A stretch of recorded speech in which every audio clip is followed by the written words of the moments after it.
Hey, all my scrappy friends. I am coming to you with the release of Over the Moon from tracimreed. This is just a real quick spread that we did with this kit just to jazz up my album a little bit. And, there's millions of selfies I think that couples take. And do they make it to my scrapbook all the time? No. Just random events. But I thought when I seen this... Actually, this is a 3x4 card that I took and made into a traveler's notebook size. I actually did this one 5 by 8.25 because it's outside the page protector for me. I was like, oh, you know what? This would be perfect to pair with, a few selfies from 2023 that never made it into my album. Actually, one of these is 2024. And so that's exactly what I did. And then I just used some of the white leftover paper to make clusters on the other sets of spaces. There we go. That were in this page protector. I didn't want to overload it with pictures. So I just made clusters and had fun putting clusters together. I have been trying to practice putting clusters together better. I am just not a person that can take embellishments and make a perfect cluster. And I don't know why. I never thought that it would be a talent.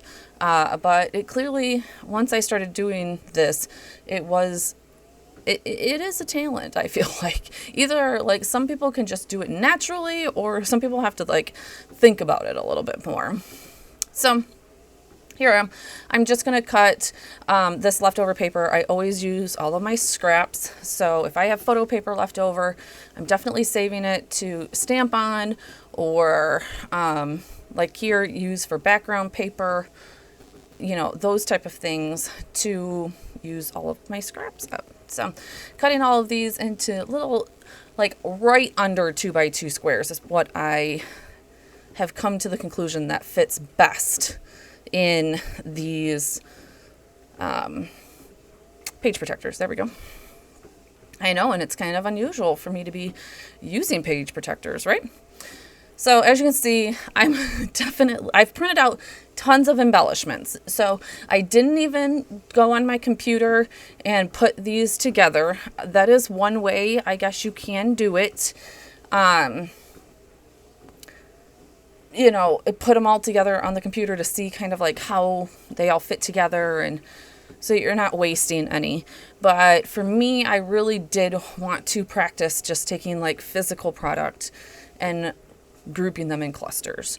So I did, when I was printing them off, make sure and resize some of the elements to make sure that they would fit in the 2x2 space, of course.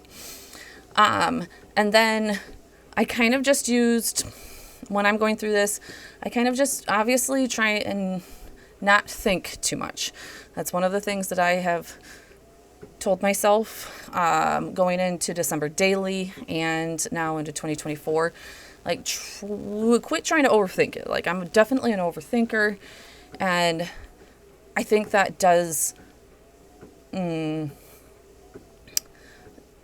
does not let me do all of the creative things sometimes, because I think too much. So I really am just trying to put a word piece with a couple of different shapes and call it good, pretty much.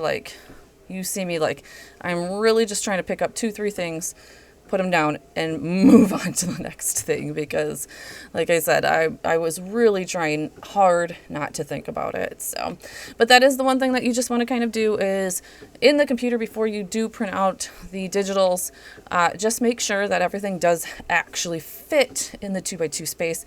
I know that sometimes when we're working in Photoshop or Canva or something, it's a little bit harder to know the exact size unless you end up putting it onto a palette or a background of some sort to pull it in to a program to see its actual size. So I did do that. And then I just layered. I just layered, and I think it came out great. I did pull off that arrow. I was like, yeah, I don't love that. And I put this flower down. And, you know, I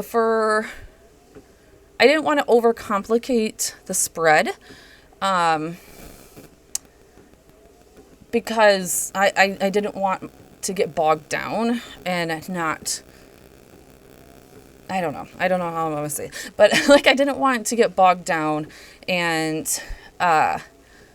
have to worry about. I also didn't put background. I could have used background paper from Tracy Reed's kits, but I didn't want to do that because I didn't want to get thrown off by the background paper and like, is it too busy or is it a solid or, you know, that type of thing. So what you do see me here doing now is now I'm like, okay, I mean, clearly the white is a little bit too stark. So let's zhuzh it up a little bit. So I did pull out some ink stamps and I think my little star stamp, that I keep a star stamp and a heart stamp stuck to my metal organizer.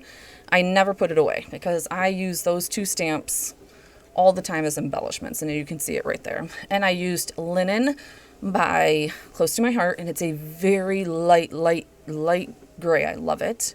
Great for backgrounds. And then I used, I think it was ruby as a red to match the red that was in the kit to just grunge them up a little bit. I do work on a silicone mat, hoping one day I can get a glass mat. But for now, the silicone mat, literally, as you can see, I had gotten red ink on it and it cleans up extremely well. So I'm pretty happy with it. All right, we're just going to put those in there. No journaling. I'm not worried about where we are, when we are, that type of thing. This is literally just me working on things that I want to get better at in 2024. And one of those is clusters. And I think I did a pretty decent job.